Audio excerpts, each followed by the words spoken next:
সবাইকে, আমি দিশা চলে এসেছি আবারও একটা ছোট্ট মিনি ব্লগ নিয়ে। দুদিন আগে তোমরা সবাই জানো যে আমি গড়িয়াহাটে গেছিলাম। তো গড়িয়াহাট থেকে কি কি কিনেছি সেটাই নিয়ে কিন্তু আজকের এই মিনি ব্লগটা। প্রথমেই আসি, এই যে আমি ব্ল্যাক কালারের টপটা পরে রয়েছি, এটা কিন্তু গড়িয়াহাট থেকে কেনা, একেবারে পিওর কটনের।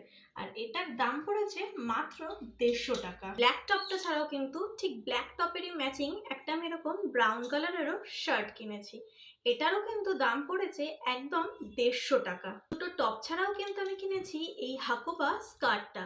এই হাকোবা স্কার্ট কিন্তু এই মুহূর্তে প্রচণ্ড ট্রেন্ডিংয়ে রয়েছে। আর এই স্কার্টটার দাম আমার পড়েছে গড়িয়াহাটে মাত্র 300 টাকার। এটা কিন্তু প্রচণ্ড ভালো কোয়ালিটি, একেবারে পিওর কটনের এই স্কার্টটা। এরকম আমি একটা কিন্তু প্রিন্টেড বেশ মাল্টি কালারের আরও একটা টপ কিনেছি। এই টপটারও দাম পড়েছে 150 টাকা, তবে এটা কিন্তু কটনের নয়, এই টপটা হলো একটু মিক্সড কাপড়ের মধ্যে। তারপরে আমি কিনেছি এই ব্লু কালারের স্লিভলেস টপটা। এই টপটা কিন্তু একেবারে পিওর কটনের। এই টপটার দাম পড়েছে মাত্র 200 টাকা। ঠিক এই ব্লু কালারের টপটার মতোই কিন্তু এরকম একটা হোয়াইট কালারেরও আমি টপ কিনেছি। এই টপটার দাম কিন্তু পড়েছে একদম 200 টাকা।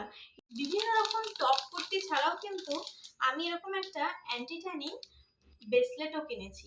এটাও কিন্তু হেভি সুন্দর দেখতে, আর এটার দাম পড়েছে কিন্তু মাত্র 150 টাকা। এছাড়া কিন্তু গড়িয়াহাটে আরো বিভিন্ন রকমের স্কার্ট, বিভিন্ন রকমের কুর্তি সবকিছুই পাওয়া যাচ্ছে খুবই কম দাম।